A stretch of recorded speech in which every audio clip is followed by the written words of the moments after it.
आज हम पढ़ेंगे डीसी मोटर के बारे में, जो कि बहुत ही महत्वपूर्ण टॉपिक है और यहाँ से एग्ज़ाम के अंदर क्वेश्चन पूछे जाते हैं। चाहे वो एग्ज़ाम जो आईटीआई में बच्चे कोर्स कर रहे हैं, इलेक्ट्रिशियन, वायरमैन तथा इलेक्ट्रॉनिक से संबंधित, या फिर जो इलेक्ट्रिकल बेस्ड जो गवर्नमेंट जॉब की तैयारी कर रहे हैं बच्चे, उन सभी के लिए क्वेश्चन अत्यंत महत्वपूर्ण रहेंगे। और इसके अंदर आप पढ़ेंगे कि ऐसे कौन सी मोटर को बिना लोड के चला सकते हैं, कौन सी मोटर को बिना लोड के हम नहीं चला सकते, और कौन से स्टार्टर का इस्तेमाल किया जाता है और स्टार्टर का इस्तेमाल क्यों किया जाता है। तो इन सभी क्वेश्चनों को आप इसके अंदर डिस्कस करेंगे मेरे साथ। तो आइए देखते हैं जो पहला क्वेश्चन क्या है, डीसी मोटर से संबंधित रहेगा ये जो टॉपिक है। और देखते हैं कि डीसी मोटर किसे कहते हैं। तो डीसी मोटर किसे कहते हैं या फिर मोटर किसे कहते हैं, तो ये है जो इलेक्ट्रिकल एनर्जी को मैकेनिकल में बदले उसको मोटर कहा जाता है। और जिसको हम डीसी सप्लाई दें, जिस मोटर को हम डीसी सप्लाई से चलाते हैं तो उसको डीसी मोटर कहा जाता है। जिसको हम एसी सप्लाई से चलाते हैं तो उसको एसी मोटर कहा जाता है। मोटर का क्या है कि जो इलेक्ट्रिकल को मैकेनिकल में बदले उसको मोटर कहते हैं, और जो मैकेनिकल एनर्जी को इलेक्ट्रिकल में बदले उसको जनरेटर कहते हैं। क्योंकि जनरेटर से हम क्या लेते हैं, इलेक्ट्रिकल एनर्जी लेते हैं, और देते क्या है, हम मैकेनिकल एनर्जी, उसको घुमाते हैं, तब जाकर के इलेक्ट्रिसिटी पैदा होती है। तो आगे जो क्वेश्चन है, मोटर के घूमने वाले भाग को क्या कहा जाता है। तो मोटर का जो घूमने वाला भाग है उसको क्या कहा जाता है, तो उसको रोटर कहा जाता है। और मोटर के किस भाग को सप्लाई दी जाती है, मोटर के किस भाग को सप्लाई दी जाती है, वे स्टेटर को सप्लाई दी जाती है। जो घूमने वाला भाग होता है उसको रोटर कहते हैं, और जो स्टैटिक भाग होता है, जो बाहरी जो आउटर बॉडी जो होती है जिसके अंदर वाइंडिंग की जाती है, उसको स्टेटर कहा जाता है। उस वाइंडिंग में सप्लाई दी जाती है। तो किस मोटर के किस भाग को सप्लाई दी जाती है, स्टेटर को सप्लाई दी जाती है, जो कि स्थिर रहता है, हिलता डुलता नहीं है। जैसे रोटर है वह घूमता है, लेकिन स्टेटर नहीं घूमता, स्थिर रहता है। मोटर की वाइंडिंग करते समय स्लॉट में कौन से इंसुलेटर का इस्तेमाल किया जाता है। जो मोटर की वाइंडिंग कर रहे हैं हम, तो उस समय जो स्लॉट जो होते हैं जिसके अंदर वाइंडिंग की जाती है स्लॉट के अंदर, तो उसमें इंसुलेशन का इस्तेमाल किया जाता है, ताकि कहीं से तार, वाइंडिंग तार टूट करके या फिर कहीं से छिल करके बॉडी के साथ में टच ना हो जाए और लीकेज करंट ना लगे। हमें करंट ना लगे इसलिए क्या किया जाता है, स्लॉट को इंसुलेट किया जाता है। तो कौन से इंसुलेटर का इस्तेमाल किया जाता है मोटर की वाइंडिंग के स्लॉट में, तो ये माइका या अभ्रक, क्या भी माइका, जो कि एक कागज़नुमा होती है, उसका इस्तेमाल किया जाता है, जिसको अभ्रक भी कहा जाता है, माइका भी कहा जाता है। कागज़ का प्रकार का होता है, ग्रीन कलर का होता है, तो उसका इस्तेमाल किया जाता है वाइंडिंग के जो स्लॉट है उसको इंसुलेटेड करने के लिए। तो नेक्स्ट क्वेश्चन है, छोटी मोटर की बॉडी किस पदार्थ की बनी होती है। जो छोटी जो मोटरें जो होती है, छोटी जो मशीनें जो होती है, उसकी बॉडी जो है, आउटर बॉडी कास्ट आयरन की बनी होती है। छोटी मोटर की पूछे तो कास्ट आयरन की। और आगे जो क्वेश्चन है, बड़ी मोटर की बॉडी किस पदार्थ की बनी होती है, तो बड़ी जो मोटर है उसकी बॉडी कास्ट स्टील की। छोटी मोटर की बॉडी कास्ट आयरन की, और बड़ी मोटर की जो बॉडी है वो कास्ट स्टील की बनी होती है। आगे जो है क्वेश्चन, रोटर और स्टेटर में कौन सा भाग स्थिर रहता है। रोटर और स्टेटर में से कौन सा भाग स्थिर रहता है, जो पहले भी डिस्कस किया जा चुका है। मोटर का जो घूमने वाला भाग है रोटर है, और जो स्टेटर जो है वो स्थिर भाग होता है। घूमने वाला भाग रोटेट करने वाला रोटर, और स्थिर रहने वाला स्टेटर होता है। आगे है, ईएमएफ की फुल फॉर्म क्या होती है। जो ईएमएफ की फुल फॉर्म है क्या है भाई, वो इलेक्ट्रोमोटिव फोर्स। ईएमएफ की फुल फॉर्म क्या है, इलेक्ट्रोमोटिव फोर्स। और इसकी इकाई क्या होती है, वोल्ट। इकाई क्या होती है, वोल्ट होती है। वोल्ट कौन कौन सी इलेक्ट्रिकल क्वांटिटी की इकाई होती है, तो वोल्ट वोल्टेज की और पोटेंशियल डिफरेंस की, पीडी की। और इसके साथ साथ ईएमएफ की भी इकाई क्या होती है, वोल्ट होती है। ये तीनों आप अवश्य ध्यान रखें। आर्मेचर कंडक्टर में प्रवाहित करंट का विरोध करने वाले बल को क्या कहा जाता है। जो आर्मेचर जो कंडक्टर है, जो डीसी मोटरों के अंदर इस्तेमाल किया जाता है, जिसको आर्मेचर कहा जाता है, तो उसके अंदर जो कंडक्टर है उसके अंदर जो करंट प्रवाह होती है, तो प्रवाह करने वाले करंट का विरोध करने वाले बल को क्या कहा जाता है, तो क्या कहा जाता है, बैक ईएमएफ। जो आर्मेचर कंडक्टर में प्रवाहित जो करंट है उसका विरोध करने वाले बल को क्या कहा जाता है? बैक ईएमएफ कहा जाता है। और ईएमएफ किसको कहा जाता है? ईएमएफ कहा जाता है इलेक्ट्रोमोटिव फोर्स जैसे एक ऐसा बल जो किसी बंद सर्किट में, किसी बंद इलेक्ट्रिकल सर्किट में इलेक्ट्रॉनों को प्रवाह करने के लिए प्रोत्साहित करे, उसको क्या कहा जाता है? ईएमएफ कहा जाता है। और जो कंडक्टर में करंट का विरोध करते हैं उसको बैक ईएमएफ कहा जाता है। बैक ईएमएफ किस नियम के द्वारा ज्ञात किया जाता है? जो बैक ईएमएफ होता है वो किस नियम के द्वारा ज्ञात किया जाता है? तो ये फ्लेमिंग राइट हैंड रूल के द्वारा ज्ञात किया जाता है। Back EMF Fleming right hand rule, ठीक है। और आगे देखते हैं, मोटर के टर्मिनल पर मौजूद वोल्टेज को क्या कहा जाता है? मोटर के टर्मिनल पर मौजूद वोल्टेज को क्या कहा जाता है? मोटर का जो टर्मिनल पे वोल्टेज होती है तो उसको क्या कहा जाता है? Counter voltage. क्या कहा जाता है? काउंटर वोल्टेज कहा जाता है। आगे है, बैक ईएमएफ का मान टर्मिनल वोल्टेज से क्या होता है? अभी जो बैक ईएमएफ है उसका जो मान होता है टर्मिनल वोल्टेज से क्या होता है? कम होता है या अधिक? तो कम होता है। बैक ईएमएफ का मान वोल्टेज टर्मिनल के मान से कम होता है। इसका मतलब क्या है कि बैक ईएमएफ जो टर्मिनल पे जो वोल्टेज होती है उससे कम होती है बैक ईएमएफ। आगे है, सेपरेटली एक्साइटेड मोटर को किस अन्य सोर्स से एक्साइटेड किया जाता है? किससे किया जाता है? जो सेपरेटली एक्साइटेड होता है, एक सेल्फ एक्साइटेड जो मोटर होती है, तो उससे पहले तो यही देख लेते हैं कि सेपरेटली एक्साइटेड क्या होता है, सेल्फ एक्साइटेड क्या होता है। ये जो मोटर जो है एक सेल्फ एक्साइटेड वो होती है जो अपने आप स्टार्ट हो जाए, और सेपरेटली एक्साइटेड वो होती है जिसको किसी अन्य सोर्स के द्वारा एक्साइट किया जाए, जिसको अन्य सोर्स के द्वारा स्टार्ट किया जाए। तो उसके लिए कौन से सोर्स का इस्तेमाल किया जाता है? शंट जनरेटर या बैटरी का। सेपरेटली एक्साइटेड मोटर में मोटर को स्टार्ट करने के लिए जो अन्य सोर्स की आवश्यकता होती है तो वो शंट जनरेटर की आवश्यकता होती है, या फिर हम उसकी जगह में बैटरी का भी इस्तेमाल कर सकते हैं। आगे देखते हैं, सीरीज मोटर की फील्ड वाइंडिंग कैसी होती है? जो सीरीज मोटर होती है उसकी फील्ड वाइंडिंग कैसी होती है? मोटे तार की तथा कम टर्नों की। सीरीज मोटर की जो फील्ड वाइंडिंग होती है वह होती है मोटे तार की और कम टर्नों की। और जो शंट मोटर की फील्ड वाइंडिंग कैसी होती है? भाई शंट मोटर की पतले तार की, अधिक टर्नों की। इसको हम कैसे याद कर सकते हैं दोनों को? जैसे सीरीज वाइंडिंग है, सीरीज और शंट, शंट को क्या बोलते हैं? पैरेलल। शंट को क्या बोलते हैं? पैरेलल।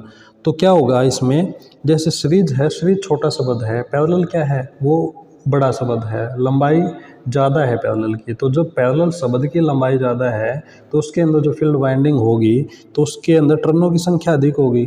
जब टर्नों की संख्या अधिक होगी तो इसका मतलब वो पतला है। और जो सीरीज है, सीरीज कम अल्फ़ाबेट का इस्तेमाल किया जाता है, सीरीज लिखते हैं जब हम, और पैरेलल लिखते हैं तो ज़्यादा का किया जाता है, तो कम अल्फ़ाबेट का इस्तेमाल किया जाता है। तो इसमें मोटे तार होंगे और कम टर्न होंगे, टर्न कम होंगे। इस ढंग से भी हम इसको याद कर सकते हैं। आगे देखते हैं, सीरीज मोटर की करंट समानुपाती होती है। जो सीरीज मोटर जो होती है उसके अंदर जो करंट होती है वो करंट किसके समानुपाती होती है? लोड की। जैसे जैसे लोड बढ़ेगा तो करंट बढ़ेगा। करंट जो है समानुपाती लोड की होती है सीरीज मोटर में। जैसे जैसे लोड बढ़ेगा तो करंट बढ़ेगा, लोड कम होगा तो करंट कम होगा। किस डीसी मोटर को बिना लोड के नहीं चलाया जा सकता? किस मोटर को बिना लोड के नहीं चलाया जा सकता है? तो किसको नहीं चलाया जा सकता? डीसी सीरीज मोटर को। डीसी सीरीज मोटर को बिना लोड के हम नहीं चला सकते, क्योंकि यदि इसके अंदर लोड बिना लोड के हम चलाएंगे इसको तो इसकी स्पीड ज़्यादा होती है। जैसे इसकी स्पीड ज़्यादा होती है, लोड है ही नहीं, तो ये अपने आप को भी नुकसान पहुंचा सकती है और वहाँ पे जो कर्मचारी है उसको भी नुकसान पहुंचा सकती है, और जो फाउंडेशन जिसके ऊपर इसको स्थापित किया गया है उस फाउंडेशन को भी तोड़ सकते हैं। डीसी सीरीज मोटर को कभी भी बिना लोड के नहीं चलाना चाहिए। आगे है, किस डीसी मोटर का स्टार्टिंग टॉर्क अधिक होता है? किस डीसी मोटर का स्टार्टिंग टॉर्क अधिक होता है? तो डीसी सीरीज मोटर का स्टार्टिंग टॉर्क अधिक होता है, इसीलिए बिना लोड के इसका नहीं चलाना चाहिए। डीसी सीरीज मोटर का उपयोग कहाँ किया जाता है? तो डीसी सीरीज मोटर का उपयोग कहाँ पे किया जाता है? ट्रैक्शन के कार्य में, लिफ्ट में, ट्रॉली में या फिर ट्रेन में। इनके अंदर डीसी सीरीज मोटर का इस्तेमाल किया जाता है। ज़्यादातर एग्जाम के अंदर पूछा जाता है कि इलेक्ट्रिक ट्रैक्शन के कार्य में किस मोटर का इस्तेमाल किया जाता है? तो वहाँ पे डीसी सीरीज मोटर का। जहाँ पे क्या है कि पहले से ही लोड हो, पहले से ही लोड हो जहाँ पे, तो वहाँ पे डीसी सीरीज मोटर का ही इस्तेमाल किया जाएगा। जैसे इलेक्ट्रिक ट्रैक्शन का काम है, लिफ्ट का काम है, ट्रॉली का काम है, ट्रेन का काम, तो इनके साथ में पहले से ही लोड बिल्ट होता है, तो इसलिए यहाँ पे किसका इस्तेमाल किया जाता है, डीसी सीरीज मोटर का इस्तेमाल किया जाता है। किस डीसी मोटर की स्पीड स्थिर रहती है? किस डीसी मोटर की स्पीड स्थिर रहती है? तो डीसी सीरीज जो शंट मोटर है उसकी जो स्पीड है वो स्थिर रहती है, लेकिन सीरीज मोटर जो है उसकी स्पीड लोड के अनुसार कम ज़्यादा होती रहती है, लेकिन शंट मोटर की स्पीड इतनी ज़्यादा कम ज़्यादा नहीं होती, इस स्थिर रहती है लगभग। शंट मोटर की स्पीड है वो स्थिर रहती है और डीसी सीरीज मोटर की जो स्पीड है वो अस्थिर रहती है, कम ज़्यादा होती रहती है। किस डीसी मोटर को बिना लोड के चलाया जा सकता है? जो पहले हमने पढ़ा था भाई किस डीसी मोटर को बिना लोड के नहीं चलाया जा सकता, यहाँ पे पूछ रखा है कि किस डीसी मोटर को बिना लोड के भी चलाया जा सकता है, तो किसको चलाया जा सकता है? डीसी शंट मोटर को। शंट मोटर को लोड हो या ना हो कोई फ़र्क नहीं पड़ता, चला सकते हैं हम, लेकिन डीसी सीरीज मोटर को बिना लोड के नहीं चलाया जा सकता है। डीसी शंट मोटर का उपयोग कहाँ पे किया जाता है? डीसी शंट मोटर का उपयोग वहाँ पे किया जाता है जहाँ पे स्थिर गति की आवश्यकता होती है, और जहाँ जैसे लेंथ मशीन होगी, ब्लोअर हो गया, ग्राइंडर हो गया, और ये मशीन टूल होगी जैसे टूल कटिंग, तो इनके लिए किसका इस्तेमाल किया जाता है? डीसी शंट मोटर का, जहाँ पे स्थिर गति की आवश्यकता होती है।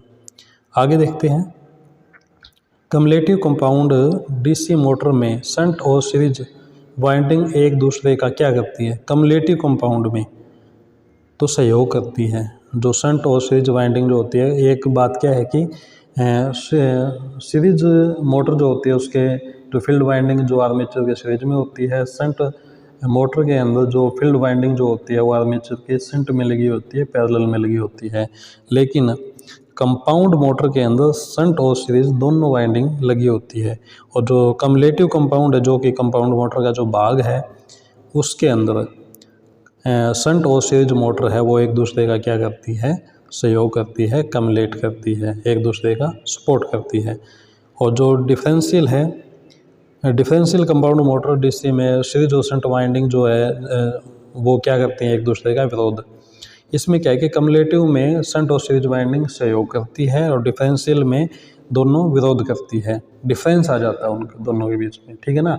जब दो लोगों के बीच में डिफरेंस आ जाए, गैप आ जाए, तो क्या होगा? उनके बीच में विरोध ही होगा। तो ऐसे भी याद किया जा सकता है। उनके अंदर क्या है? कम्युनिकेशन नहीं है। कम्युलेटिव का मतलब आप समझो कि कम्युनिकेशन, जहाँ पे कम्युनिकेशन होगा तो वहाँ पे सहयोग होगा।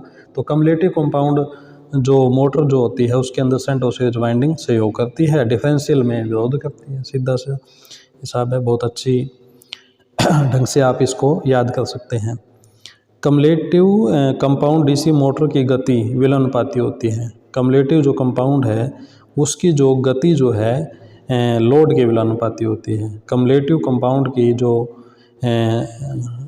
मोटर की जो गति है वो लोड के विलोम अनुपात में होती है। लोड बढ़ेगा तो इसकी क्या होगी? गति कम होगी, और लोड कम होगा तो गति अधिक होगी कम्युलेटिव कंपाउंड की।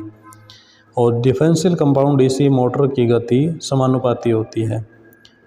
डिफरेंशियल कंपाउंड डीसी मोटर की गति समानुपाती होती है लोड के। ये क्या होता है कि कम्युलेटिव की तो गति लोड के विलोम अनुपात में और डिफरेंशियल की लोड के समानुपात में गति रहती है। ये बहुत महत्वपूर्ण है, दोनों के दोनों क्वेश्चन, ये भी आप अवश्य ध्यान रखें। एग्ज़ाम के अंदर आपके जो IIT का जो एग्ज़ाम होगा कोर्स से संबंधित, उसमें भी काम आएगा। जो आगे गवर्नमेंट जो एग्ज़ाम होंगे गवर्नमेंट जॉब के लिए, तो वहाँ पे ये क्वेश्चन पूछे जा सकते हैं, अति महत्वपूर्ण है। डीसी मोटर में स्टार्टर क्यों उपयोग किया जाता है? डीसी मोटर में जो स्टार्टर है वो क्यों उपयोग किया जाता है? स्टार्टिंग करंट को कम करने के लिए। स्टार्टिंग जो करंट है उसको कम करने के लिए स्टार्टर का इस्तेमाल किया जाता है। और जो 5 HP से कम तक की जो मोटरें जो होती है वहाँ पे स्टार्टर का उपयोग ज़्यादातर नहीं किया जाता, लेकिन जो 5 HP से ज़्यादा तक की जो मोटरें होती है वहाँ पे स्टार्टर का इस्तेमाल किया जाता है।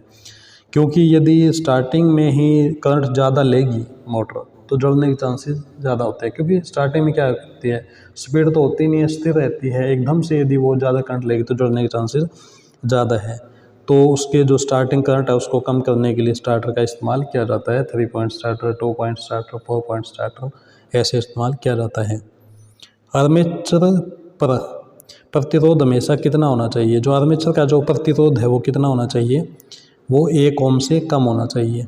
1 ओम से कम होना चाहिए आर्मेचर का प्रतिरोध।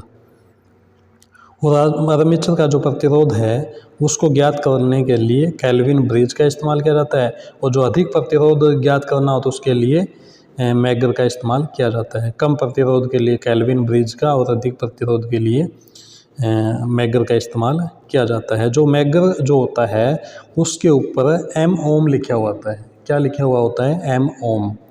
और जो ओम लिखा हुआ होता है वो अर्थ टेस्टर के ऊपर लिखा हुआ होता है, ये भी आप ध्यान रखें। आगे है एनवीसी की फुल फॉर्म क्या होती है? एनवीसी की जो फुल फॉर्म होती है, जो एनवीसी इस्तेमाल किया जाता है वह स्टार्टर के अंदर इस्तेमाल की जाती है। एनवीसी की फुल फॉर्म है नो वोल्ट कॉइल। क्या होती है भाई? No volt coil. और नो वोल्ट कॉइल किस पदार्थ की बनी होती है? No volt coil soft iron की, सॉफ्ट आयरन पर कॉपर के पतले तार की बनी होती है नो वोल्ट कॉइल। और जो स्टार्टर में मौजूद जो नो वोल्ट कॉइल जो होती है वो किस वाइंडिंग के साथ जुड़ी होती है? जो नो वोल्ट कॉइल है वो शंट फील्ड के साथ सीरीज में जुड़ी होती है। नो वोल्ट कॉइल किस पदार्थ की बनी होती है? तो कॉपर के पतले तार की बनी होती है। और वह कैसे जुड़ी होती है? No volt coil shunt field के सीरीज में जुड़ी हुई होती है। नो वोल्ट कॉइल का काम क्या है? नो वोल्ट कॉइल का काम ये है कि जब मोटर को स्टार्ट किया जाता है तो स्टार्टर आर्म को अपनी तरफ खींच करके मोटर को स्टार्ट करते हुए रहना, रनिंग में रखना होता है नो वोल्ट कॉइल का काम, कि मोटर चलती रहे। जो हैंडल जो है उसको पकड़े रहना, और जो मोटर के साथ में जो कॉम्बिनेशन है, मोटर को जो सप्लाई देनी होती है वो सप्लाई के साथ मोटर जुड़ी रहे, इसलिए नो वोल्ट कॉइल का इस्तेमाल किया जाता है। ओवरलोड कॉइल किस पदार्थ की बनी होती है? जो ओवरलोड जो कॉइल है वो किस पदार्थ की? सॉफ्ट आयरन पर कॉपर के मोटे तार की। ओवरलोड कॉइल कॉपर के मोटे तार की, नो वोल्ट कॉइल कॉपर के पतले तार की बनी होती है। स्टार्टर में मौजूद ओवरलोड कॉइल किस वाइंडिंग के साथ जुड़ी होती है? ये मेन लाइन के साथ, जो ओवरलोड जो कॉइल है मेन लाइन के साथ में स्टार्टर आर्म से होती हुई आर्मेचर के सीरीज में। जब क्या है कि जो नो वोल्ट कॉइल है, नो वोल्ट कॉइल वह शंट फील्ड के साथ जुड़ी होती है, और जो ओवरलोड जो कॉइल है वह आर्मेचर के सीरीज में जुड़ी होती है। 2 पॉइंट स्टार्टर उपयोग किया जाता है। जो 2 पॉइंट स्टार्टर है वह उपयोग किया जाता है सिर्फ और सिर्फ डीसी सीरीज मोटर में। डीसी सीरीज मोटर में 2 पॉइंट स्टार्टर इस्तेमाल किया जाता है। बाकी जो और है जो 3 पॉइंट 4 पॉइंट स्टार्टर जो है वो कहाँ पे इस्तेमाल किया जाता है? डीसी शंट और कंपाउंड में। डीसी शंट और कंपाउंड की पूछे तो 3 पॉइंट और 4 पॉइंट स्टार्टर, और डीसी सीरीज की पूछे तो 2 पॉइंट स्टार्टर इस्तेमाल किया जाता है। मोटर की क्षमता किस में दर्शाई जाती है? मोटर की क्षमता किस में भाई? एचपी में। एचपी का मतलब क्या है? Horse power. मोटर की जो क्षमता है एचपी में दर्शाई जाती है। आगे है डीसी मोटर की गति क्रमशः बैक ईएमएफ खालिस्तान तथा फ्लक्स के खालिस्तान होती है। जो गति जो होती है वो बैक ईएमएफ के और फ्लक्स के क्या होती है? समानुपाती होती है या विलोमानुपाती? तो डीसी मोटर की गति जो है वो बैक ईएमएफ के समानुपाती होती है और फ्लक्स के विलोमानुपाती होती है। जैसे जैसे फ्लक्स बढ़ेगा गति कम होगी, और फ्लक्स कम होगा गति ज़्यादा होगी, लेकिन बैक ईएमएफ के समानुपाती। जैसे जैसे बैक ईएमएफ बढ़ेगा तो गति बढ़ेगी, और बैक ईएमएफ कम होगा तो गति कम होगी। आगे है किस डीसी मोटर का स्टार्टिंग टॉर्क खराब होता है? डिफरेंशियल कंपाउंड डीसी मोटर का जो स्टार्टिंग टॉर्क है वो अच्छा नहीं होता। आर्मेचर किस पदार्थ का बना होता है? आर्मेचर किसका? सिलिकॉन स्टील का बना होता है। कम्यूटेटर सेगमेंट किस पदार्थ के बने होते हैं? तो कम्यूटेटर जो सेगमेंट है वह किस चीज़ के बने होते हैं? कॉपर के बने होते हैं। आगे है डीसी मोटर की स्पीड को बदलने के लिए क्या किया जाता है? डीसी मोटर की जो स्पीड है उसको बदलने के लिए, रिवर्स करने के लिए तो क्या किया जाता है? आर्मेचर फील्ड के टर्मिनल को बदला जाता है। आगे है डीसी सीरीज मोटर में आर्मेचर करंट अधिक होने से स्पीड पर क्या प्रभाव पड़ेगा? जो डीसी सीरीज मोटर है उसमें आर्मेचर करंट अधिक हो जाए तो स्पीड पे क्या प्रभाव पड़ेगा, तो स्पीड क्या होगी, कम होगी, स्पीड क्या होगी, कम हो जाएगी।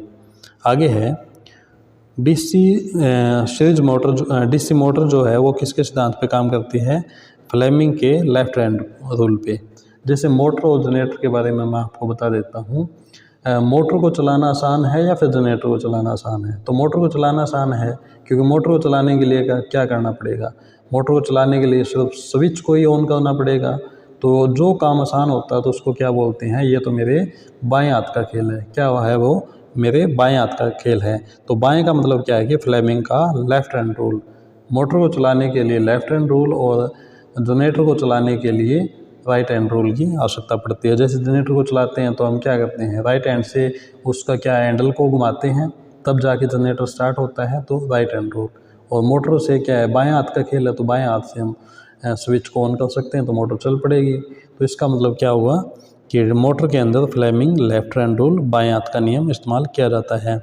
आगे है डीसी मोटर की दक्षता कब अधिक होगी, जो एफिशिएंसी है डीसी मोटर की वह कब होगी, जब कॉपर और आयरन लॉस बराबर होंगे, तब जा कर के डीसी मोटर की दक्षता अधिक होगी। यह एग्ज़ाम के अंदर बार बार क्वेश्चन पूछा जाता है, फेवरेट क्वेश्चन है। आगे है डीसी मोटर की स्पार्किंग को कम करने के लिए क्या किया जाता है। डीसी मोटर की जो स्पार्किंग है उसको कम करने के लिए आर्मेचर के सीरीज में इंटरपोल का इस्तेमाल किया जाता है। और जो इंटरपोल होते हैं वो मेन पोल से छोटे होते हैं। क्या होते हैं, मेन पोल से छोटे होते हैं। शंट वाइंडिंग होती है, शंट वाइंडिंग और सीरीज वाइंडिंग ये दोनों हैं। जो शंट वाइंडिंग जो होती है पतले तार की, अधिक टर्नों की, जब टर्न अधिक है तो लंबाई अधिक है तो इसका मतलब रेजिस्टेंस अधिक होगा। लेकिन जो सीरीज वाइंडिंग है मोटे तार की, कम टर्नों की तथा कम रेजिस्टेंस की। आगे है मोटर की स्पीड किस यंत्र द्वारा मापी जाती है। तो मोटर की स्पीड किस यंत्र द्वारा मापी जाती है, तो यह मापी जाती है टैकोमीटर या फिर स्पीडोमीटर से। किससे भी, टैकोमीटर और स्पीडोमीटर से मोटर की गति को मापा जाता है। ये थे आपके सामने महत्वपूर्ण क्वेश्चन जो कि आपके एग्ज़ाम के अंदर आएंगे और इनको बड़े ध्यान से पढ़ना है, चाहे आपका एग्ज़ाम ITI वाला हो, चाहे आपका एग्ज़ाम गवर्नमेंट जॉब वाला हो। तो आपके लिए ये अति महत्वपूर्ण क्वेश्चन। और इसके अंदर क्या है कि आपके लिए एक क्वेश्चन रहेगा कि डीसी मोटर है वह किस सिद्धांत पर कार्य करती है। डीसी मोटर जो है या फिर मोटर जो है वो किस सिद्धांत पर कार्य करती है। अगर आप चाहते हैं कि नई वीडियो की नोटिफिकेशन आपको मिले तो चैनल को सब्सक्राइब करें और साथ में बेल आइकन को अवश्य क्लिक करें, ताकि जब भी वीडियो अपलोड की जाए, लेक्चर अपलोड किया जाए तो आपको पता चले। अभी के लिए इतना, आगे फिर मिलेंगे नेक्स्ट वीडियो में, तब तक के लिए नमस्कार।